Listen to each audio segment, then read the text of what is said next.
Description में है।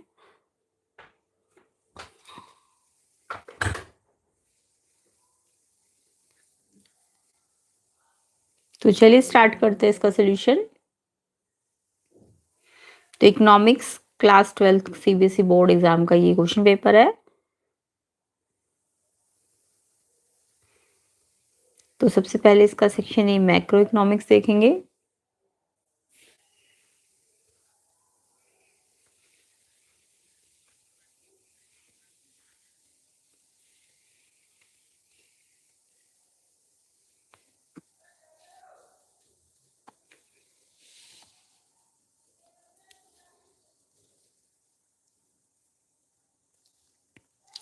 तो सेक्शन ए मैक्रो इकोनॉमिक्स का फर्स्ट क्वेश्चन आपका था, आपको कंजप्शन का ग्राफ और इनकम लाइन दी हुई थी और इसकी हेल्प से आपको इसमें कंजप्शन फंक्शन बनाना था, है ना। तो यहाँ पे अगर हम ब्रेक इवन पॉइंट को देखें तो वो आपका 400 के आसपास है ना, 400 और एक ये जीरो पे ये 100 है। जब ये जीरो है तो ये 100 है और जब आपका ये 400 है तो ये भी 400 है ना। तो 400 माइनस 100 300 अपॉन 400 0.75 समथिंग, यानी 0.75 तो है नहीं, यहाँ पे एमपीसी 0.8 दिया हुआ है और कंजप्शन आपका 100 है ऑटोनोमस वाला। तो 100 प्लस 0.8 बी ऑप्शन इसका आंसर है। बी ऑप्शन जिस जिस बच्चे ने किया है बिल्कुल करेक्ट है। तो कमेंट कीजिए आपका किस किसने बी ऑप्शन को टिक किया है। फर्स्ट क्वेश्चन का आंसर बी ऑप्शन है, ठीक है। तो C equal to 100 plus 0.8 correct answer है। कमेंट करना सारे बच्चे किस किसने ये लिखा है। नेक्स्ट क्वेश्चन देखो, ये आपका, ये तो ब्लाइंड पीपल के लिए। सेकेंड देखो, income generated from aircraft of Air India operating between Canada and England would be added to the domestic income NDPFC of which country. तो यहाँ पे एयरक्राफ्ट एयर इंडिया का है ना, तो एयर इंडिया तो इंडिया की रेजिडेंट्स मानी जाएगी, है ना, तो उसकी डोमेस्टिक टेरिटरी के अंदर आएगी। तो यानी डी ऑप्शन इंडिया इसका आंसर है। तो डी इंडिया किस किस बच्चे ने लिखा है करेक्ट है। सेकंड का आंसर डी है इंडिया। तो फर्स्ट का आंसर आपका बी कंजप्शन बनाना था 100 प्लस 0.8 एंड सेकंड का आंसर डी है इंडिया, करेक्ट। नेक्स्ट क्वेश्चन देखेंगे तो कमेंट कीजिए किस किस बच्चे ने ये आंसर किया है।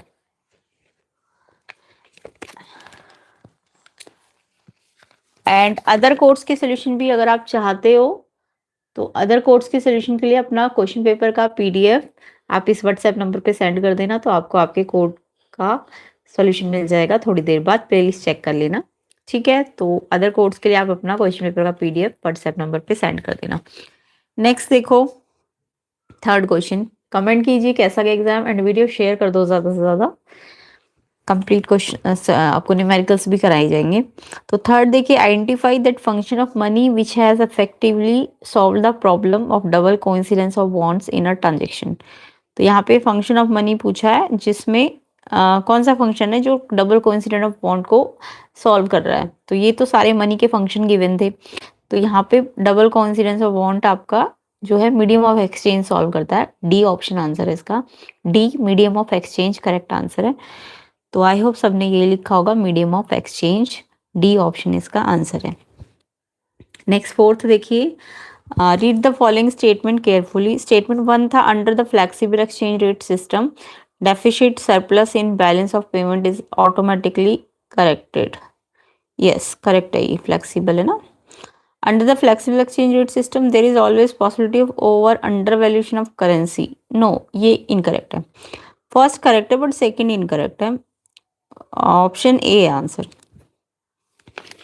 तो क्या है आंसर इसका, फोर्थ का answer A option. First correct है बट सेकंड इनकरेक्ट है, ए ऑप्शन आंसर है। एंड थर्ड का D medium of exchange correct answer है।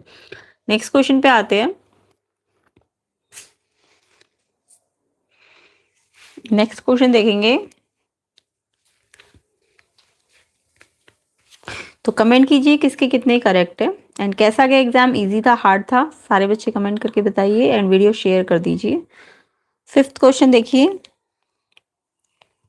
Read the following flow chart carefully and choose the correct option. Goods final good और intermediate goods होते हैं। Final good, consumption good और साथ में कौन से होते हैं? फाइनल गुड को हमने कंजप्शन गुड और कैपिटल गुड्स में डिवाइड किया है। ऑप्शन बी आंसर है इसका, capital goods. B capital good correct है। 6 देखिए, aggregate demand curve lies parallel to consumption curve indicating both have. तो एडी कर्व जो होती है कंजप्शन कर्व के पैरेलल चलती है, ग्राफ आपने पढ़ा होगा, देखा होगा। तो इसका मतलब क्या है कि same component different slope, inverse relationship की same slope. Same slope, C option answer है इसका, सेम स्लोप होता है इसलिए ये पैरेलल चलती है। तो आपने पढ़ा होगा कि एडी क्या होता है? Consumption plus investment. इन्वेस्टमेंट आपकी कांस्टेंट होती है, तो एडी सी के ही इक्वल है, और इसका जो स्लोप है एमपीसी दोनों का ही सेम होता है, इसलिए ये सेम स्लोप के कारण ये पैरेलल होती है। ऑप्शन सी आंसर है। नेक्स्ट क्वेश्चन देखिए, नेक्स्ट 7th स्टेटमेंट 1 है, brokerage earn by a dealer second hand car का इंक्लूड किया जाता है estimation of national income. Yes correct है ये। Imputed value production for self consumption, ये भी इंक्लूड होती है नेशनल इनकम में। यस, इम्प्यूटेड वैल्यू अगर सेल्फ कंजप्शन से आ रही है तो वो भी इंक्लूड होती है।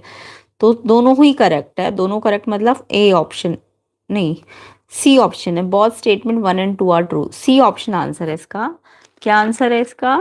7th का फर्स्ट भी करेक्ट है, सेकंड भी करेक्ट है, ऑप्शन सी आंसर है इसका।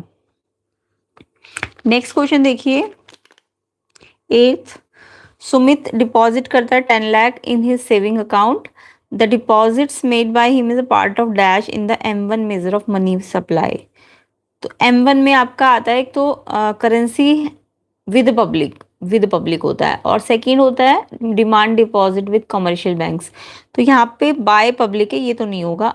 करेंसी विद पब्लिक और दूसरा होता है डिमांड डिपॉजिट, तो यानी ये तो सी ऑप्शन आंसर है इसका, demand deposit with commercial bank M1 में होता है ना। तो आंसर क्या है इसका? Demand deposit with commercial bank, C option answer है 8th का। तो आई होप सबका आंसर आ रहा होगा, कमेंट कीजिए किस किस के कितने करेक्ट है। तो सी आंसर है इसका, ठीक है। 9th देखेंगे,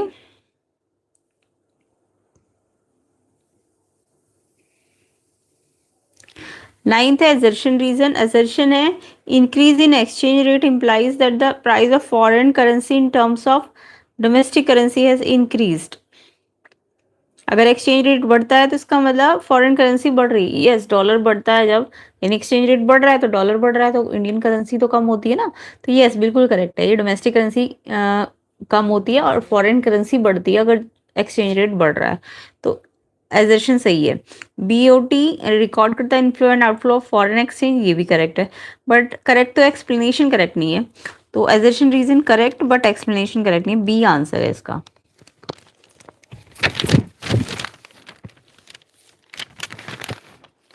तो एजर्शन रीजन करेक्ट है बट एक्सप्लेनेशन करेक्ट नहीं है, ऑप्शन बी आंसर है। नेक्स्ट देखिए 10th क्वेश्चन। 10th है आपका, आइडेंटिफाई करना है which one of the following is not a function of reserve bank of India as a bank agent and adviser. तो इनमें से कौन सा फंक्शन है जो बैंक फंक्शन नहीं है, एजेंट फंक्शन नहीं है, एडवाइजर फंक्शन नहीं। वैसे तो चारों ही आपके आरबीआई के फंक्शन है, बट इनमें से बैंक एजेंट और एडवाइजर नहीं होना चाहिए। तो कैरीज आउट बैंकिंग बिजनेस, ये तो आता ही बैंक बिजनेस है ना। मैनेज नेशनल डेट, ये एजेंट फॉर्म है। एडवाइजेज ऑन फाइनेंशियल मैटर्स, ये एडवाइजर फंक्शन है। तो कंडक्ट पीरियडिक इंस्पेक्शन, ये आंसर है, डी ऑप्शन आंसर है, क्योंकि ये वाला आपका सुपरवाइजरी फंक्शन में आता है इसके। तो सुपरवाइजरी फंक्शन है ये, डी ऑप्शन आंसर है। तो क्वेश्चन 10 का आंसर कंडक्ट पीरियडिक इंस्पेक्शंस, ये आपका सुपरवाइजरी फंक्शन है। तो आंसर क्या है? डी 10th का।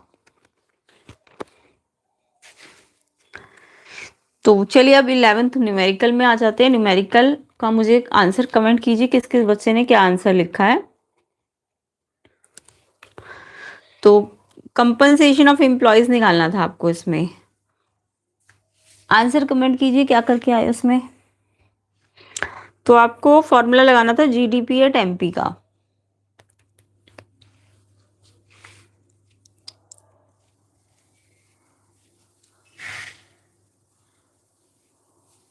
क्वेश्चन 11 में जीडीपी एट एमपी का फॉर्मूला लगाना था, जो होता है compensation of employees plus operating surplus अब एमपी है तो इसमें आपका जो डेप्रीशिएशन है वो प्लस होगा, consumption of fixed capital, and NIT भी प्लस होगा, एमपी है ना क्योंकि एनआईटी दिया हुआ है, हाँ गुड एंड सर्विस टैक्स में दिया हुआ है एनआईटी। ऑपरेटिंग सरप्लस आपका बनता है रेंट, प्रॉफिट एंड इंटरेस्ट से, रेंट, प्रॉफिट, इंटरेस्ट।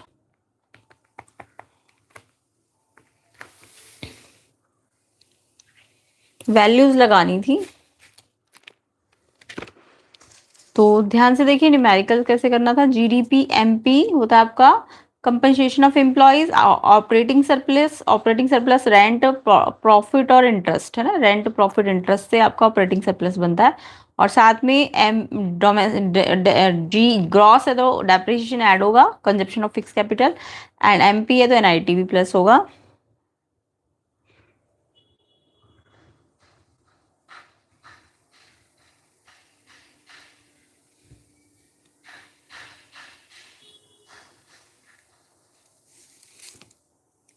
जीडीपी आपको कितना गिवन है, 200।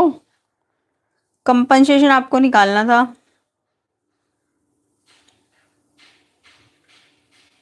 कंपनसेशन ऑफ एम्प्लॉयज निकालना है। ऑपरेटिंग सरप्लस देखो रेंट, प्रॉफिट और इंटरेस्ट से आएगा, तो रेंट आपका 25 दिया हुआ है और इंटरेस्ट आपका 45 करोड़ हो जाएगा, है ना, क्योंकि उसमें profit after tax plus corporate tax दोनों प्लस होंगे। और आपका रेंट 25 करोड़ है,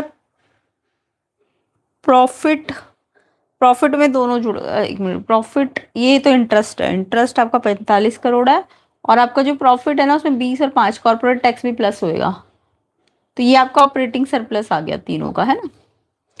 और डेप्रीशिएशन मतलब कंजप्शन ऑफ फिक्स्ड कैपिटल आपको 50 करोड़ दिया हुआ था, और जीएसटी एनआईटी यानी 10 करोड़ है। तो सिंप्लीफाई करके आपका आ जाएगा 200 तो यही रहेगा, कंपनसेशन ऑफ एम्प्लॉयज प्लस ये कितना हो जाएगा 25, 25, 50, 45, 95, 50 एंड 10 60। कंपनसेशन ऑफ एम्प्लॉयज निकालना है 200 में से, और ये कितना हो जाएगा 155 को माइनस कर दो, तो ये आएगा 45 crore. Compensation of employees 45 crore आएगा। किस किस बच्चे का ये आंसर आया है, 45 करोड़ करेक्ट है। तो आंसर क्या है 11th का, 45 करोड़ कंप्लीट इसका आंसर है। नेक्स्ट था initial deposit in the credit creation process, same अगर है तो total amount of credit created rise as the value of money multiplier increase, इसको जस्टिफाई करना था आपको। तो आपको पता है टोटल जो आपका क्रेडिट होता है, टोटल क्रेडिट या total deposit, total money creation या क्रेडिट क्रिएशन, ठीक है, ये निकलता है तो इनिशियल डिपॉजिट मल्टीप्लाई मल्टीप्लायर है ना के से। अब ये के कैसे निकलता है, 1/CRR, के कैसे निकलता है 1/CRR से, तो ये इससे अगर आप के निकाल दोगे 1/CRR से तो आपका इनिशियल डिपॉजिट से मल्टीप्लाई करके टोटल मनी या क्रेडिट क्रिएशन आपका निकल जाता है, या टोटल डिपॉजिट्स जिसे कहते हैं ना। ये फॉर्मूला तो सबको पता होगा। अब हमारा इनिशियल डिपॉजिट तो सेम है, तो ये जो आपका क्रेडिट क्रिएशन है किस पे डिपेंड कर रहा है, सीआर, ये मल्टीप्लायर पे, मल्टीप्लायर होता है 1/CRR।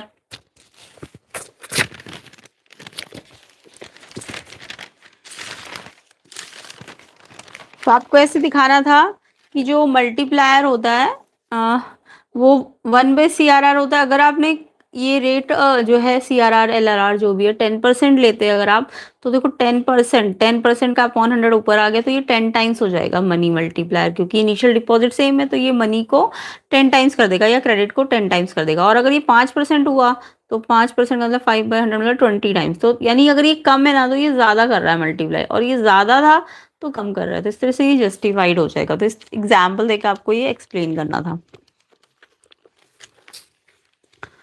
बाकी तो थ्योरी के क्वेश्चंस थे आपने करे होंगे, आगे और भी न्यूमेरिकल्स हैं इनको भी देख लेते हैं।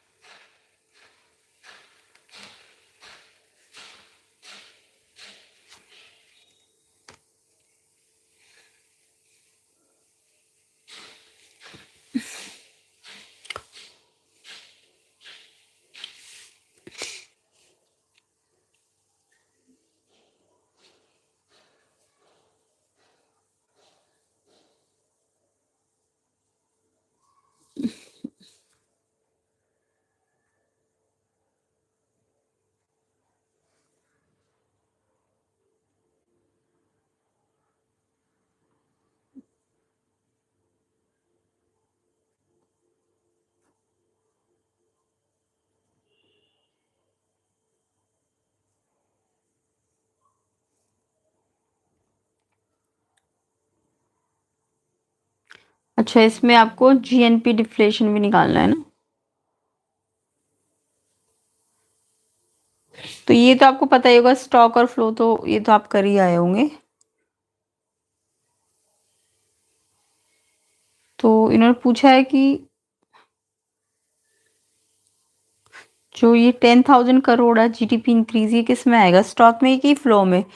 तो ये आपका एक इंक्रीज को दिखा रहा है ना, तो इट मीन्स ये फ्लो है। 10,000 करोड़ तो एक फ्लो है। इसके अलावा डेप्रिसिएशन भी फ्लो है, और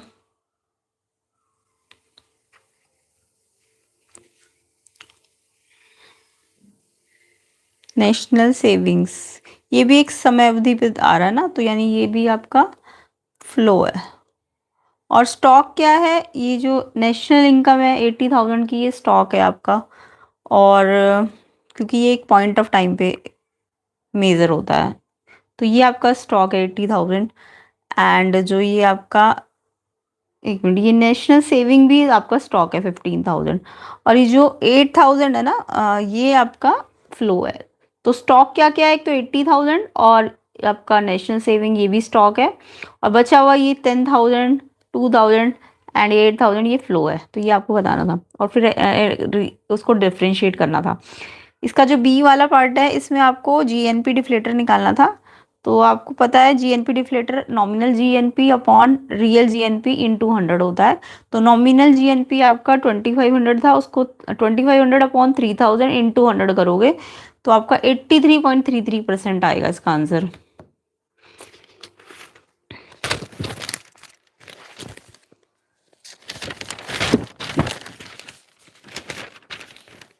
कैसे निकलेगा ये जीएनपी डिफ्लेटर,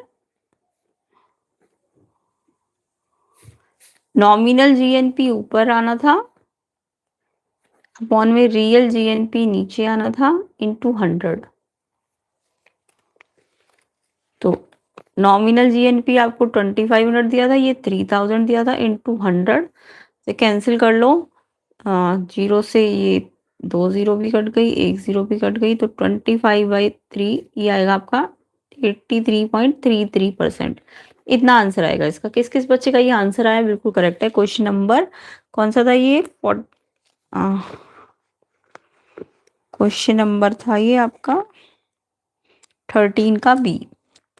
ठीक है, तो ये आंसर है इसका। नेक्स्ट क्वेश्चन था, ये तो थ्योरी के क्वेश्चन थे, कर ही आए होंगे आप। इसको देखो 16th, estimate the value of subsistence level of consumption. National income 1,200 crore था, एमपीएस गिवन था, और आपको आई भी गिवन था, इन्वेस्टमेंट एक्सपेंडिचर। आपको निकालना था ऑटोनॉमस कंजप्शन यानी कि। तो यहाँ पे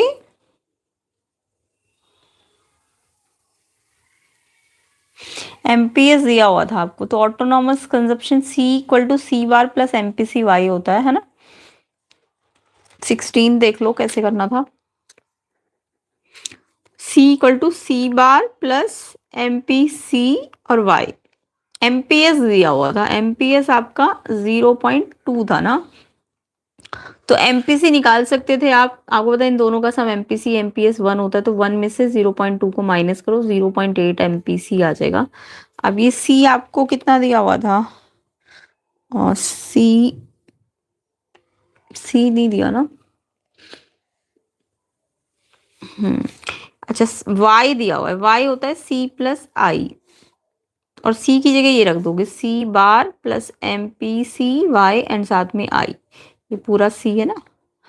अब वाई आपको दिया हुआ था 1,200, सी बार आपको नहीं पता, और ये एम पी सी है 0.8, वाई कितना रखना था 1,200 प्लस ये 100 दिया हुआ था। ये करा 1296 एक के बाद डेसिमल प्लस 100, सी बार निकालना था, तो 1,200 में से ये 960 और 100 1060 हो जाएगा, तो सी बार निकल जाएगा आपका 140 करोड़ आ जाएगा ऑटोनॉमस कंजप्शन, या फिर कहते हैं जिसे सब्सिस्टेंस लेवल ऑफ कंजप्शन। तो किस किस का 140 करोड़ आंसर आया, करेक्ट है। कमेंट करना सारे बच्चे किस किस का 140 करोड़ है। बाकी थ्योरी के क्वेश्चंस थे, कर ही लिए होंगे आपने। इसको भी और देख लेते हैं न्यूमेरिकल को। Change in investment, change in income, MPC, MPC के निकाल लो पहले एमपीसी की हेल्प से, फिर आपका चेंज इन इनकम निकल जाएगा।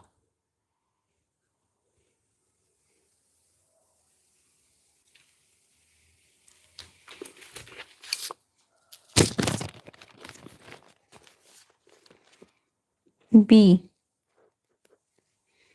क्वेश्चन 16। तो आपको पता है ना के क्या होता है, 1/1 माइनस एमपीसी, या फिर के होता है 1/एमपीएस है। ये 1 माइनस एमपीसी आपको दिया हुआ है, तो एमपीसी कितना दिया है 0.8, तो ये आ गया 1/0.2, तो के आ जाएगा ये 10/2 का मतलब 5 आ गया के।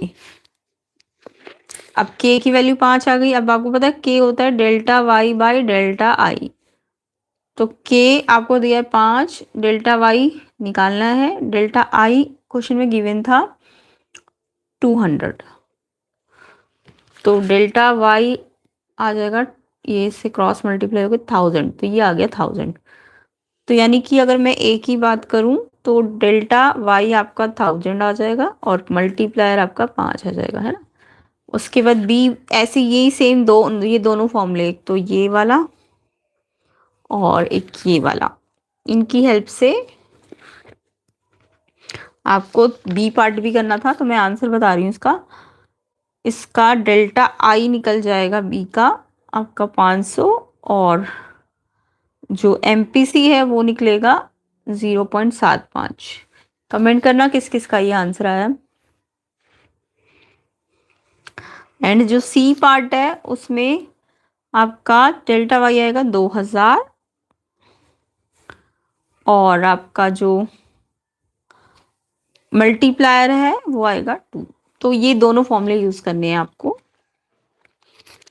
कौन कौन से, एक तो k equal to delta Y by delta I वाला, और एक k बराबर होता है 1/1 माइनस एमपीसी। इनकी हेल्प से ये क्वेश्चंस के आंसर आ जाएंगे।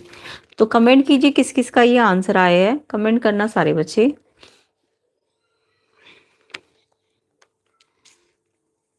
तो ये 4 दिया था ना, तो 1/4 किया तो 0.25 एमपीएस आएगा, तो 0.75 आ जाएगा ये। और फिर 0.75 को 2000 से मल्टीप्लाई कर दो, 75 दो नहीं 150, नहीं कितना आएगा, ये आएगा 0.75। और फिर ये डेल्टा आई निकालना है, तो के को डेल्टा वाई से डिवाइड करना है ना, तो कितना है ये 2000 को 0.75 से डिवाइड करूंगी तो 15×5 = 75, 15 कम 15, 15 3 45, कितना आएगा, एमपीसी तो 0.75 आ गया। Delta Y delta I, delta I कैसे निकलेगा, डेल्टा आई निकलेगा डेल्टा वाई बाई डेल्टा के से। डेल्टा वाई था इसका 2000 और ये आया 0.75, पॉइंट हटा 5 से काट दो, 5 5 5 25, फिर 5 से कटेगा 5 × 40, 8000/3, 500 कैसे आया।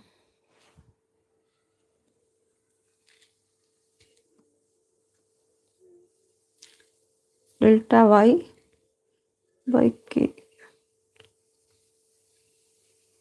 कितना आया था इसका, अच्छा के तो दिया था ना 4, के रखना था, एमपीसी थोड़ा रखना था, सॉरी के रखना था ना। ये कितना है 2000 और के है 4, तो 500 ही आएगा, ठीक है। और ऐसे सी में करना था आपको, तो ये मैंने बी पार्ट करके दिखाया है ना, इसको के से डिवाइड करना था। और ऐसे ही सी कर लो, तो सी में डेल्टा वाई 2000 आ जाएगा, के 2 आ जाएगा। किस किस के आंसर मैच कर रहे हैं कमेंट करना, ये वाला क्वेश्चन किस किस का करेक्ट है। तो यहाँ पे हमारा ये न्यूमेरिकल पोर्शन खत्म होता है। तो आई होप न्यूमेरिकल सबके सही होंगे, कमेंट करना सारे बच्चे किसके कितने करेक्ट है। अब सेक्शन बी के क्वेश्चंस में आ जाते हैं। सेक्शन बी है आपका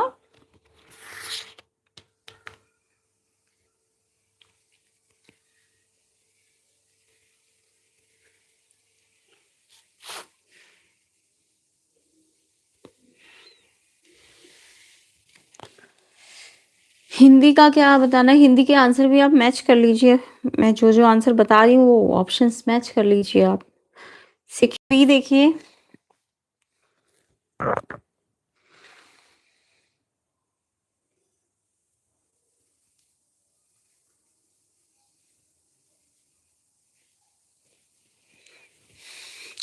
एटीन क्वेश्चन देखिए। क्वेश्चंस तो हिंदी और इंग्लिश मीडियम के, तो आप आंसर ऑप्शन मैच कर लीजिए अपना। तो यहाँ पे formative stages of reform development, credit market, administrative intervention in the Indian interest rate, बहुत नेसेसरी एंड डिजायरेबल। इसका आंसर ऑप्शन सी है, financial sector reforms. C option correct है। 19 देखिए, एजर्शन है dynamic subsectors agro processing industry, food processing industry have potential to create alternative employment opportunity. Yes correct है ये। Reason men usually seek non-farm jobs, but recently women have also started looking for such jobs. Yes, ये भी correct है। तो assertion reason correct है, but explanation correct नहीं है। तो क्वेश्चन 18 का आंसर सी है सेक्शन बी में, और 19 का आंसर assertion reason करेक्ट है, एक्सप्लेनेशन नहीं है, बी है इसका आंसर। ठीक है, तो बी ऑप्शन करेक्ट है। नेक्स्ट देखिए, the steep Indian education pyramid indicate क्या करता है? Few less number of people reaching higher education. D option है आंसर, डी ऑप्शन इसका आंसर है। तो 20 का आंसर डी है, few less number of people reaching higher education. Next question देखेंगे।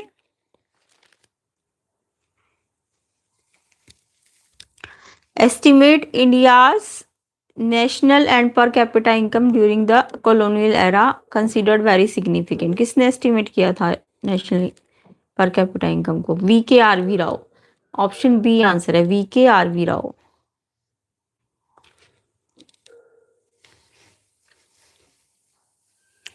तो हिंदी वाले भी देख लो एक बार इस वाले सेक्शन बी को।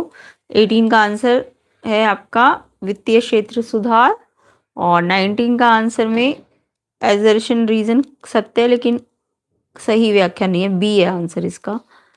और 20 का आंसर सी नहीं, उच्च शिक्षा तक पहुंचने वाले लोगों की संख्या कम है, डी है आंसर, डी।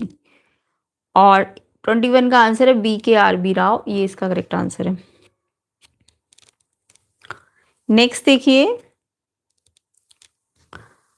नेक्स्ट कॉलम है from the type of unemployment employment given in column 1 column 2 कौन सा करेक्ट पेयर है? तो करेक्ट पेयर छाटना था इसमें, फोर्थ वाला करेक्ट है, direct employment by government, Indian Oil Corporation, IOC. तो डी ऑप्शन इसका आंसर है। डी आंसर किस किसने लिखा है? डी ऑप्शन बिल्कुल करेक्ट है। नेक्स्ट देखिए 23, growth of rural economy depends primarily on infusion of dash to realise higher productivity in agriculture and non agricultural sector. इसमें कैपिटल आएगा, ए ऑप्शन है आंसर, कैपिटल। तो 21 का बी है, V K R V Rao. 22 का D answer है, 23 का ए capital, और 24 का आंसर डी गोबर गैस इन रूरल एरियाज, ये इसका आंसर है। तो यहाँ पे आइडेंटिफाई करना था ना स्ट्रैटेजी कौन सा यूज हो रहा है सस्टेनेबल डेवलपमेंट की, तो गोबर gas in rural area, D option answer है। इसके बाद ये आपका विजुअली इम्पेयर्ड है, तो हिंदी वाले भी देखो एक मिनट में। तो यहाँ पे करेक्ट ऑप्शन है फोर्थ वाला, डी, डी आंसर है इसका। एंड 23 का आंसर पूंजी, ए है। 24 का आंसर ग्रामीण क्षेत्र में गोबर गैस, डी ऑप्शन है आंसर। एंड आगे देखो, 25 देखो, स्टेटमेंट 1 है option for producing off season crops are quite restricted in organic farming. Yes, correct है। Organic agriculture help in substituting costlier agriculture input with locally produced organic inputs।